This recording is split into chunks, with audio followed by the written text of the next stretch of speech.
This is RTV6 News at Noon, working for you.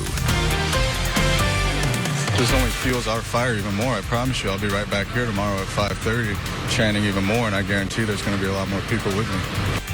Well, they're coming back tonight because of what happened last night down in Bloomington. A peaceful protest interrupted by chaos as a car plows into protesters. Good afternoon, I'm Lauren Casey. It was a terrifying scene just as a peaceful protest in Bloomington was ending last night. A red car drives through a line of protesters in the street. Two of them were hit, one still in the hospital this midday. And our Cameron Riddle was at the scene covering last night's protests when things took a turn for the worse. He joins us this midday to talk all about it. Now, Cameron, this of course started as a protest over that allegation of an attempted lynching near Lake Monroe. It looked like everything was going to begin and end peacefully last night when everything changed out of the blue. Take us back there. Yeah, everything changed all of a sudden, Lauren. Good afternoon. Hundreds of people came down to the Monroe County courthouse to protest that video in which Vox Booker was being attacked and his attackers had not been arrested. Protesters were asking for an arrest, but also for the officers involved to be fired. With all of that said, the protest went on for several hours, marching through the streets, extremely peaceful, no incidents. And the guy that you just heard from a second ago is Patrick Ford. He was one of the organizers. He was just on the microphone probably 5 minutes before the incident, telling everyone to let's go home. Let's end things on a good note. It's been peaceful. It's been a success. So let's end on a high note.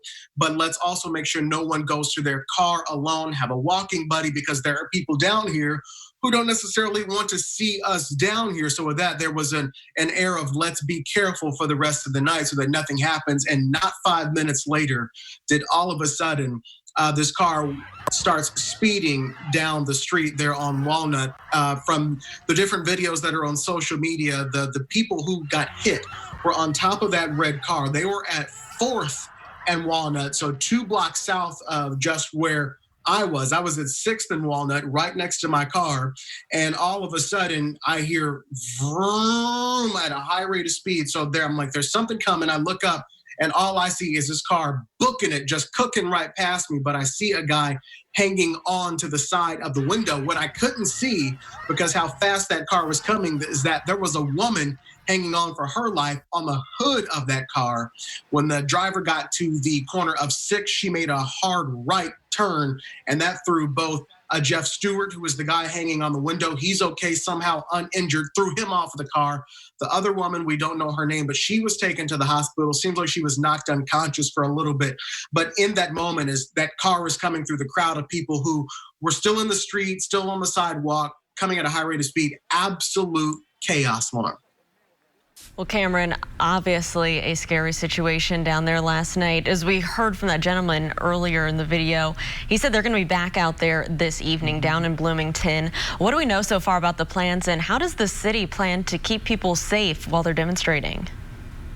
Well, first, in most of these protests, even the ones we've seen here in Indianapolis, the police typically keep their distance. So in this instance, the police were a couple of blocks away because the response was almost instant. There didn't seem like there was time for anybody to call 911 before lights and sirens kicked in. So that tells me that there were some police members in plain clothes in the crowd, because before you know it, lights and sirens were coming, hauling it from down the street. So I think that's one tactic that we're going to continue to see, is that even when you don't see the police, they are there.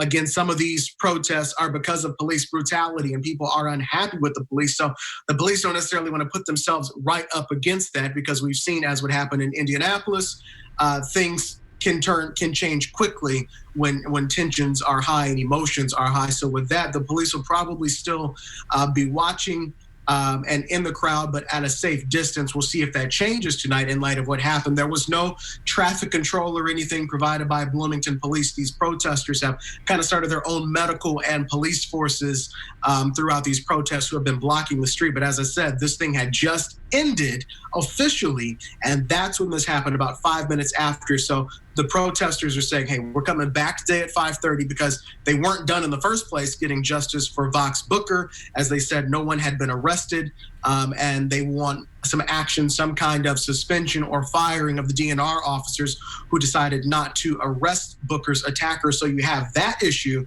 was going to bring them back tomorrow anyway. Now you have this issue. The woman in that red car has not been found. Bloomington police sent out a press release about an hour ago saying they are still looking for the driver of that car. So the fact that that driver is still out on the loose and there's a protester that's been sent to the hospital with injuries is only going to fuel the energy for people to go back to Bloomington and continue to protest for now these two different incidents over the span of a couple of days. All that today at 5:30.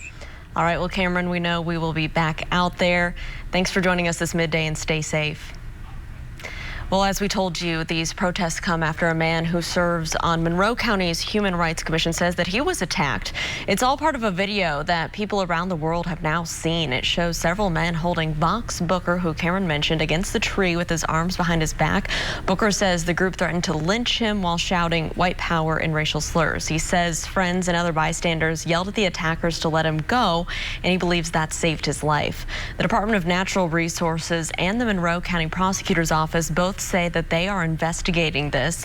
We'll have much more on this developing story on the IndyChannel.com and throughout the day today. We do want to take a turn right now to our forecast, and Todd Clausen is standing by from home right now.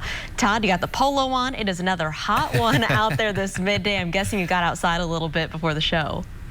Yeah, you know, I was watering my flowers, and towards the end of Good Morning Indiana with that suit jacket on, I was getting a little warm even here in my basement with the air conditioner on. So we shed it for the polo, and you'll be in the short sleeves. If you do head outside, drink plenty of water as well. Look at these temperatures, Lauren, at the noon hour. Already close to 90 degrees in Bloomington and Lafayette. 86 is the current temperature in Indianapolis. You factor in the humidity and heat index values are already in the 90s in most locations. It feels almost like 100 degrees already in Peru. 91 is the heat index value in Indy, 94 in Bloomington, 97 in Lafayette. These heat index values will stay probably in the upper 90s to right around 100 degrees throughout much of the afternoon. And just like clockwork, like we've done the past few days, we've gone from a completely sunny sky to building in these cumulus clouds across the area. And we're starting to flare up some isolated showers already as well. As I zoom in here, you can see across southern portions of central Indiana, a few showers in the Bloomington area as well as Columbus starting to flare up.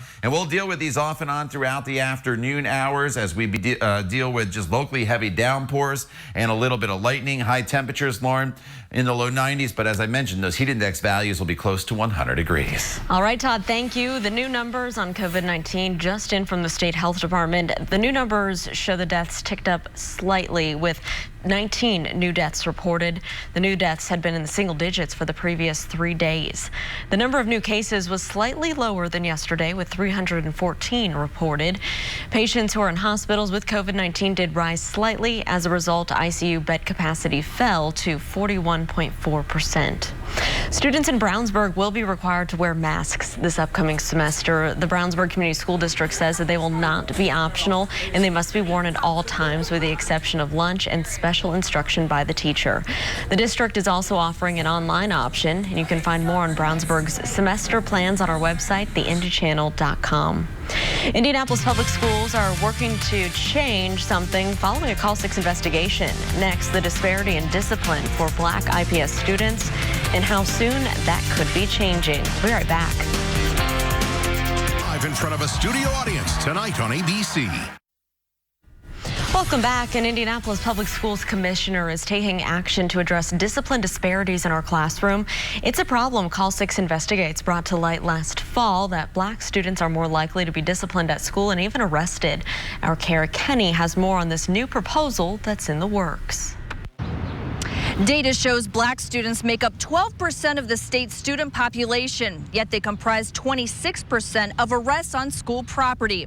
An IPS commissioner says it's time to break that cycle. Indiana ranks 4th highest in the country when it comes to the rate of out-of-school suspensions for Black teens in middle and high school. It's a problem Call 6 investigates, first exposed in November.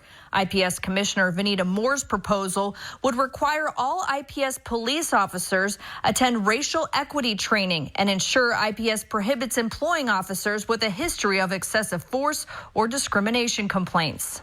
My belief is that one of the reasons why we have so much crime in our city and so many things that happen within my community is because a lot of times our children have no hope.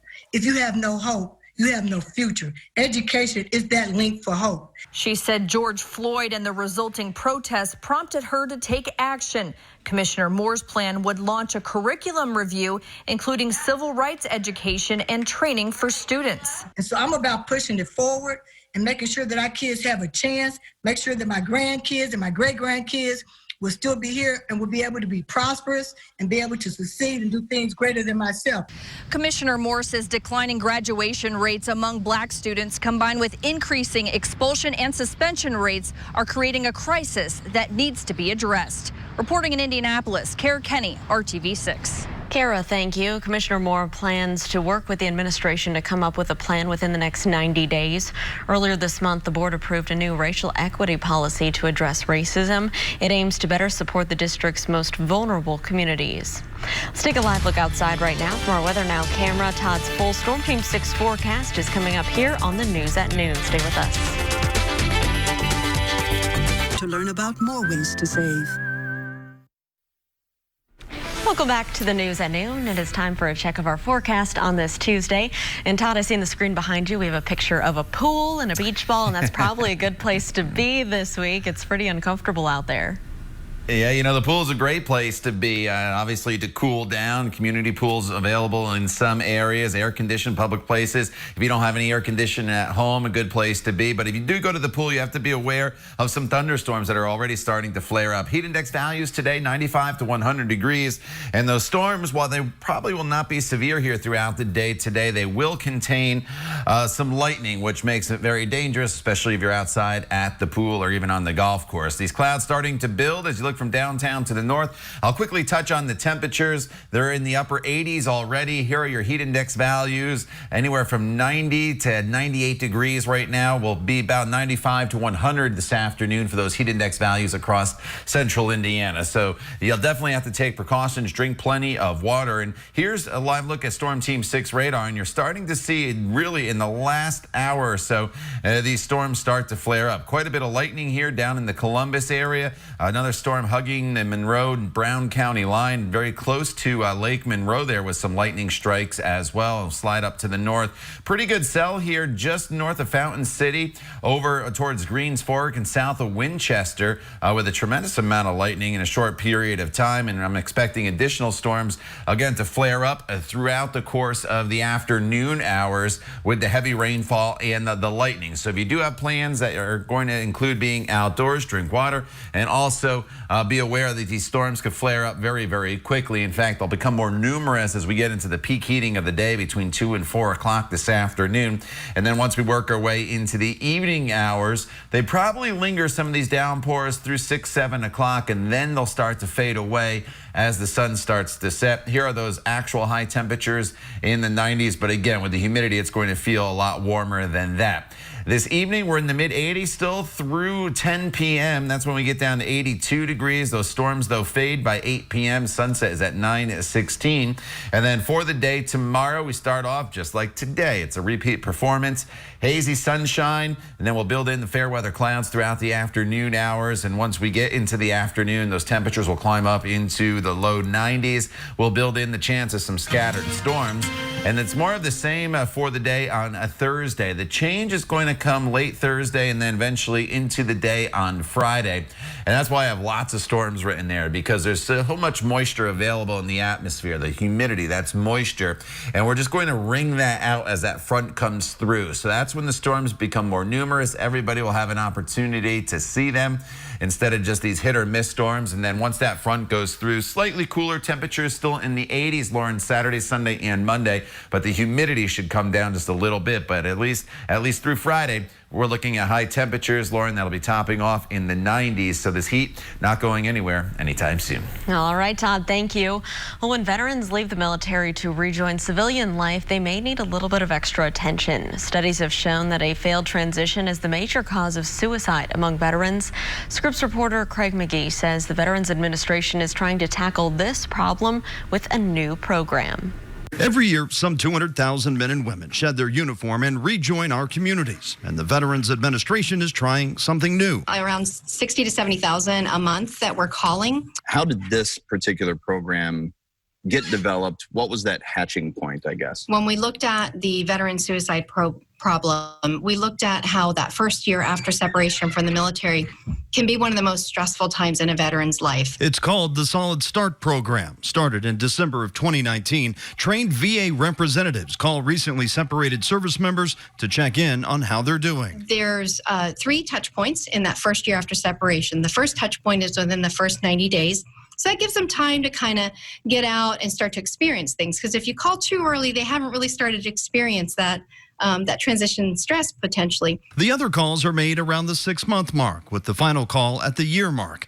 The concept to make sure veterans are aware of their benefits and other information to help them reintegrate into society and the workforce. The agent, again, will tailor what kinds of benefits they talk about based on what's going on in that veteran's life. If the veteran's really having a lot going on in their lives, what they'll do is try and connect them to VA healthcare so that they can get connected to a social worker, for example, or mental health services. The current pandemic has also thrown in other potential issues for recently separated veterans. We connected with our Department of Labor partners to make sure we could explain clearly to those veterans what their rights were, for example, with unemployment compensation as a recently separated service member, because if you separated and you thought you were on track and you were going to have your college and you were going to have a job, you might not have signed up for that. Is this only for those honorable and general, or those dishonorably discharged also contacted?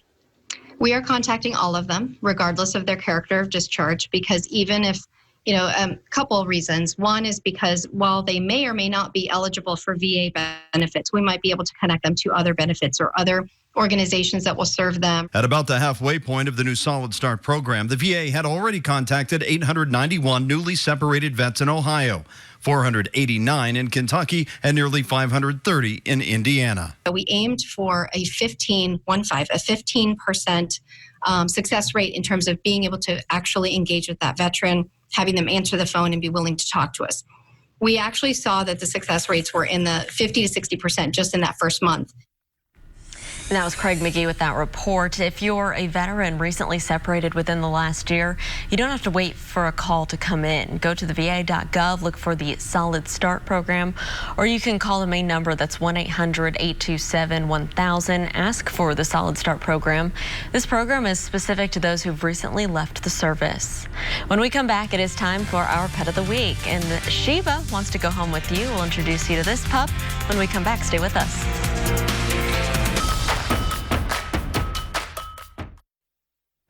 Well, it is time for our Pet of the Week from Indy Humane. So we want you to meet Sheba today. She's a 2-year-old pup who would make an amazing companion. She's a little timid at first, but quickly warms up, and she will lean in and wants to climb on your lap for some cuddles. Indy Humane says that Sheba would be best in a home without kids who may overwhelm her a little bit. She's great around other dogs and would love to have a home where she's spoiled with lots of love, given lots of cuddles and snacks.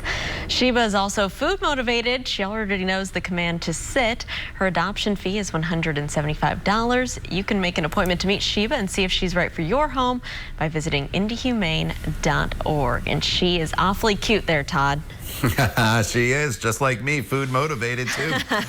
So let's hope we get Sheba a good home. I miss our Tuesdays in studio with all our pets, but we'll get back there at some point. For right now, don't forget your pets. If you go out in this heat, make sure they have plenty of water. Watch their paws as well with the hot pavement out there. Temperatures in the 90s through Friday. Heat index values all 4 of those days as well, 95 to 100 degrees. Some spotty storms starting to flare up already here this afternoon. Nothing severe, but heavy rain and lightning will accompany these storms on an isolated basis. Friday's the wettest day, Lauren, though, as the cold front makes its way through the area. All right, Todd, thank you for making RTV6 your choice for news. Come back here, join us for the news at 5. Have a great Tuesday afternoon.